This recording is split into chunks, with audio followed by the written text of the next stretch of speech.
This is Heliox, where evidence meets empathy. Independent, moderated, timely, deep, gentle, clinical, global, and community conversations about things that matter. Breathe easy, we go deep and lightly surface the big ideas.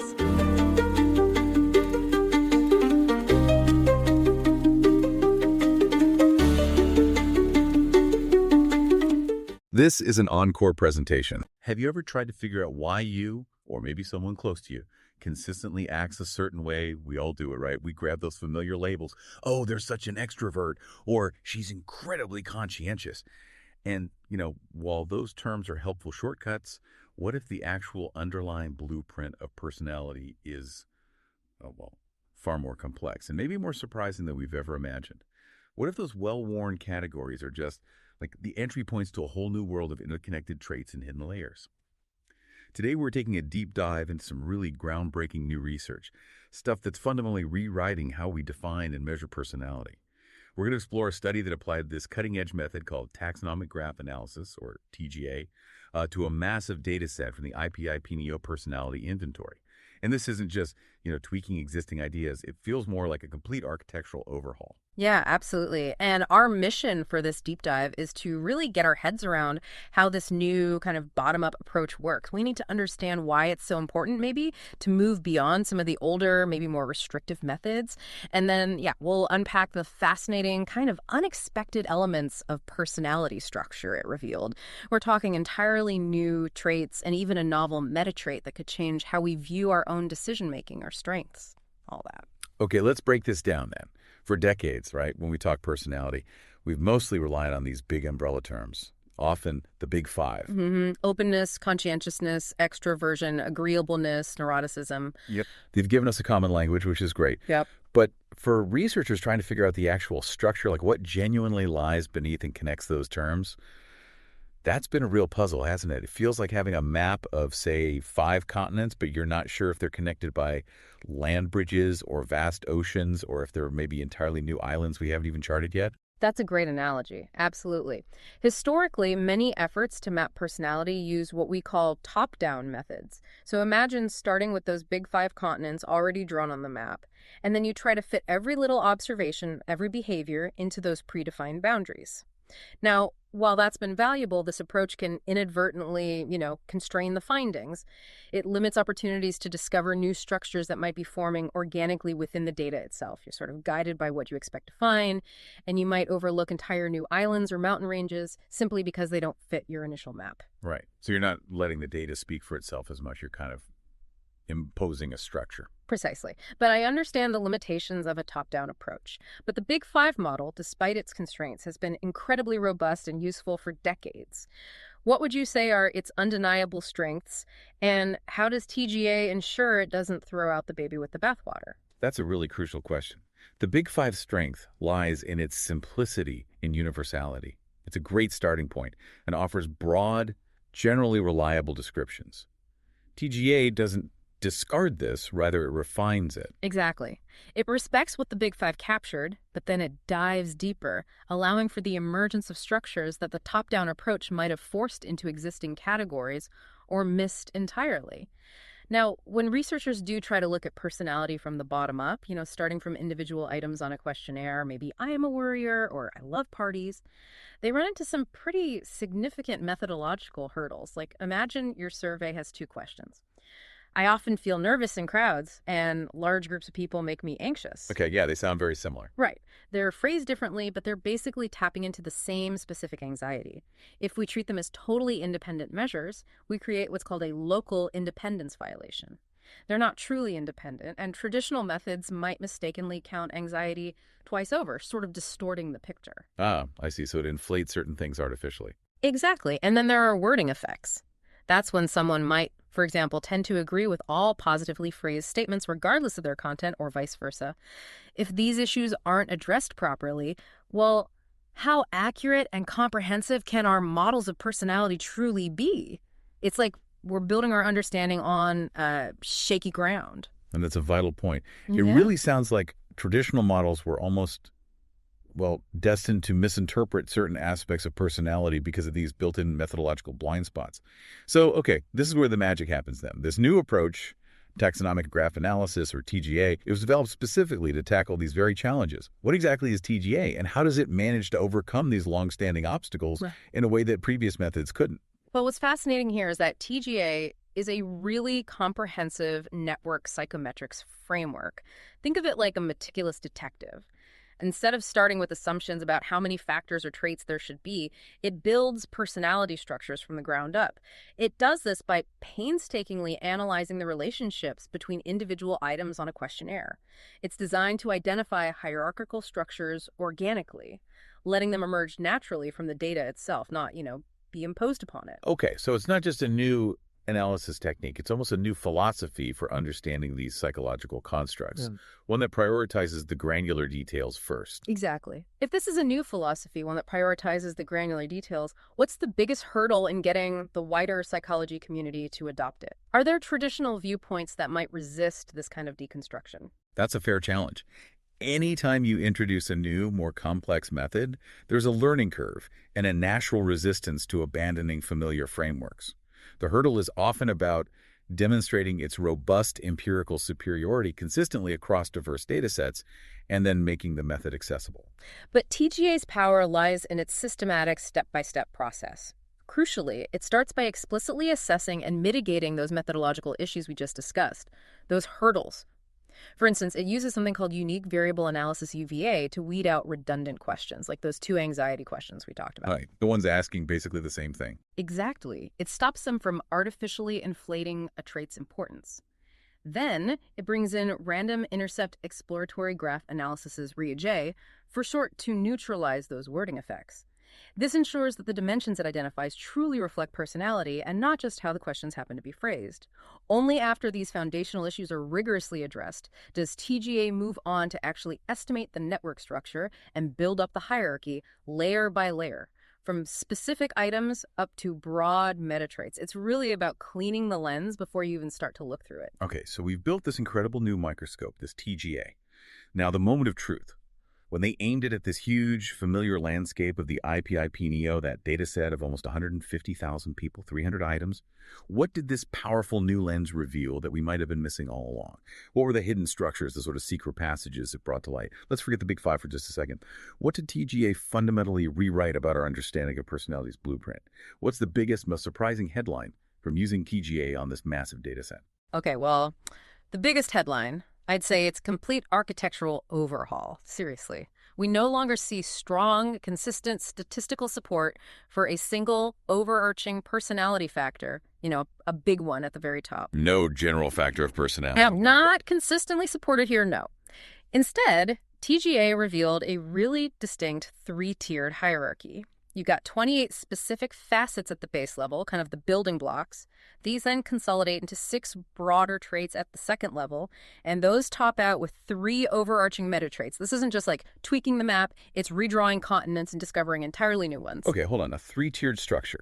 28 facets, 6 traits, 3 meta traits, and no single general factor. That is a significant departure from some conventional models. So what were these new or redefined traits and meta-traits that emerged from this deep dive into the IPP-NEO data?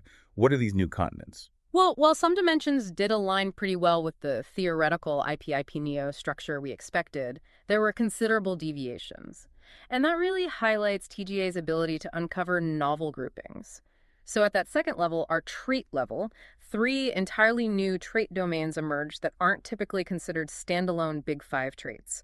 These were sociability, integrity, and impulsivity. Okay, sociability, integrity, impulsivity. And then at the highest third level, a novel overarching meta trait called disinhibition was identified. These really represent significant reconceptualizations of how our personality might be structured. That's a huge shift in our understanding, potentially. Can you give us a sense of how these new dimensions kind of reshuffle the deck? What changed within those familiar Big Five categories we're used to? Certainly. Let's take openness to experience. It remained largely consistent, keeping facets like adventurousness and intellect.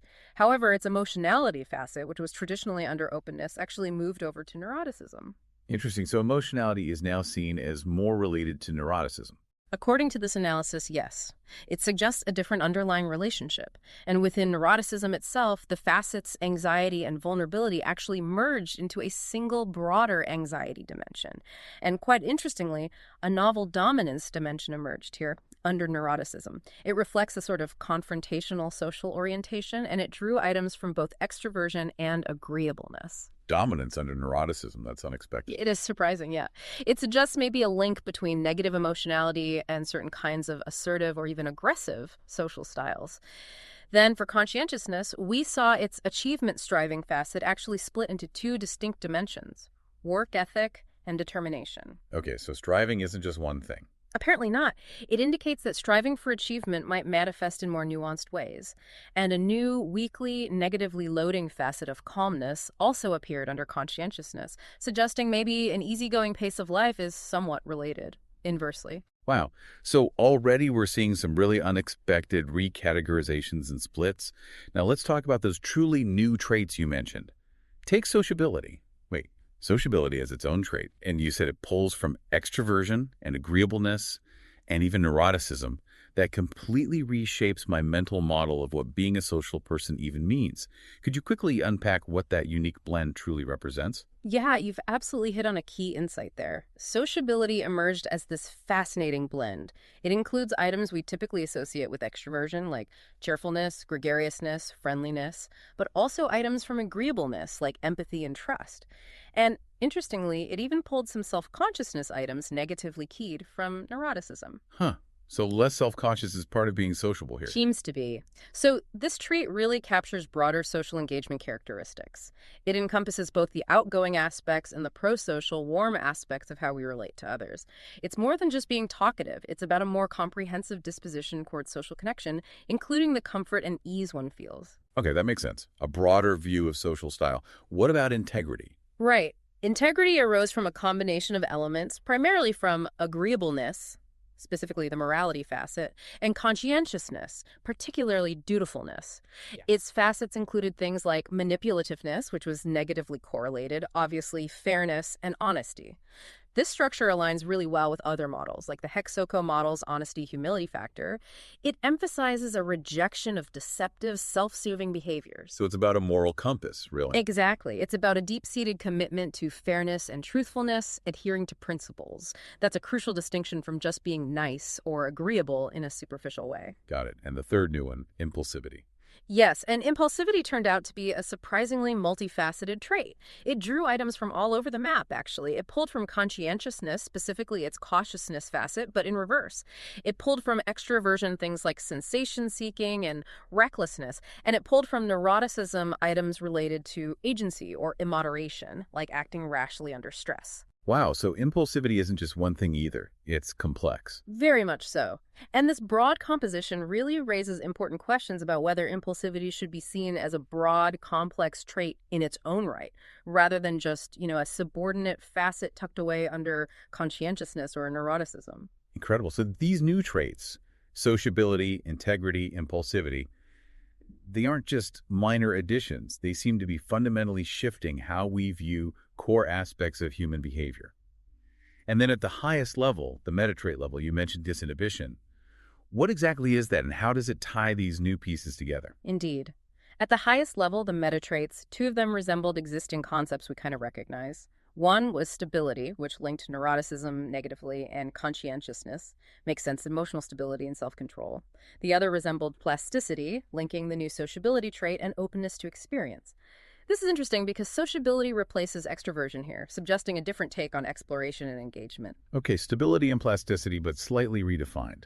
Exactly. But the third one, this disinhibition, was entirely composed of the new traits: integrity, negatively, and impulsivity, positively. So think of it as representing a broad dispositional tendency towards reduced behavioral and emotional regulation. It's this fascinating balance, or maybe imbalance, between a propensity for rash behavior, sensation-seeking, and a susceptibility to ethical lapses or self-control failures stemming from low integrity. It suggests a comprehensive influence on how we manage our impulses and our moral decisions, affecting how we navigate both self-control and social norms. Wow, okay, that's a lot to take in. This architectural overhaul you described, what does it really mean for us, for the listeners? Why should we care about 28 facets, 6 traits, and these new meta traits like disinhibition? What's the bigger takeaway from this deep dive for our fundamental understanding of personality? Well, I think this study provides a really rigorous, data-driven perspective that finally starts to integrate many empirical findings and theoretical ideas that have often felt scattered or disconnected across the personality literature. It underscores that personality isn't static or neatly compartmentalized into just 5 boxes, right? It's a dynamic, intricate, hierarchical system. And understanding its true, organically emerging structure helps ensure that our descriptive models, our predictive models, our explanations for human behavior, that they're all more accurate and nuanced. We're getting closer maybe to a truly comprehensive map of the self. A more accurate map. That makes sense. And one particularly fascinating implication, I think, is the potential adaptive role that disinhibition might play. Now, it often carries negative connotations, right? We think of reckless behavior, or maybe ethical lapses. Yeah, disinhibited doesn't usually sound like a compliment. Exactly. But moderate levels of disinhibition might actually be essential for adaptation in certain situations. Imagine it as a kind of switch. A switch that allows us to disengage from old, ineffective strategies or rigid thinking, and then explore new ones when we're pursuing long-term goals. This could be crucial in situations like, resisting unhealthy social conformity, think back to Ash's famous line experiments, or questioning authority in a morally ambiguous situation, echoing Milgram's studies, or even just overcoming the bystander effect to intervene. In those cases, rigid adherence to norms or established patterns might actually be detrimental. A certain degree of disinhibition might allow for critical thinking, for breaking the mold, for finding novel solutions. That's a really interesting twist on a trait that, yeah, sounds inherently negative at first glance. Mm. So for someone listening who might naturally lean towards higher disinhibition, how might understanding that adaptive side change how they approach, say, a difficult conversation at work or even a big personal decision? It's not just a flaw to be managed, but potentially a strength, a tool for breaking new ground. Precisely. That's a great way to put it. If you find yourself prone to challenging the status quo or maybe taking calculated risks that others shy away from, this understanding suggests it's not necessarily a flaw to be suppressed, but perhaps a disposition that can be channeled constructively. Knowing these more nuanced structures, beyond just the big 5, can lead to profound benefits. Better self-awareness, for one, allowing you to recognize not just your broad big 5 profile, but also the specific facets and their interplay, integrity, impulsivity, sociability that truly make you unique. It can also lead to more accurate psychological assessments, maybe in clinical settings or organizational psychology, and therefore more targeted and effective interventions, whether in education, therapy, coaching, you name it. For you, the learner, it's about gaining knowledge quickly but thoroughly, providing those aha moments that deepen your understanding of yourself and the people around you. It gives you a more sophisticated lens through which to view human behavior. What a truly profound journey into the hidden architecture of personality. We've seen how this taxonomic graph analysis is really redrawing our understanding, identifying this new 3-level hierarchy for the IPIP-NA, 28 facets, 6 traits, 3 meta traits, and really notably, no statistical support for that single general factor personality we sometimes hear about. And uncovering these surprising new dimensions like sociability, integrity, impulsivity, and that overarching meta trait, disinhibition, it really shows the complex, interconnected web of who we are. Absolutely. And while, we should remember this study was rigorously conducted, it is based on a single, albeit very large, data set, primarily from the US. Further research, maybe simulation studies, are definitely needed to explore TGA's application to even larger item pools or different personality inventories across cultures. But it absolutely highlights the immense value of these comprehensive bottom-up approaches in psychology. It shows that by asking different questions and using innovative tools like TGA, we really can uncover previously hidden truths about ourselves and the fundamental architecture of human personality. The traditional maps are indeed being redrawn. So for you listening, maybe consider this. If our personality structure is more fluid, more interconnected than we previously thought, with concepts like disinhibition playing a potentially adaptive role in how we switch strategies or challenge norms, how might that change the way you approach challenges, or how you set goals, or even how you understand why you and others act the way you do when faced with unexpected situations? Perhaps that impulsive decision to pursue a crazy idea isn't always a mistake, but maybe a manifestation of a deeper, sometimes adaptive trait structure at play. It's a powerful reminder that the exploration of personality is far from over, and the insights just keep unfolding. Thanks for listening today. 4 recurring narratives underlie every episode: boundary dissolution, adaptive complexity, embodied knowledge, and quantum-like uncertainty. These aren't just philosophical musings, but frameworks for understanding our modern world. We hope you continue exploring our other podcasts, responding to the content, and checking out our related articles at helioxpodcast.substack.com.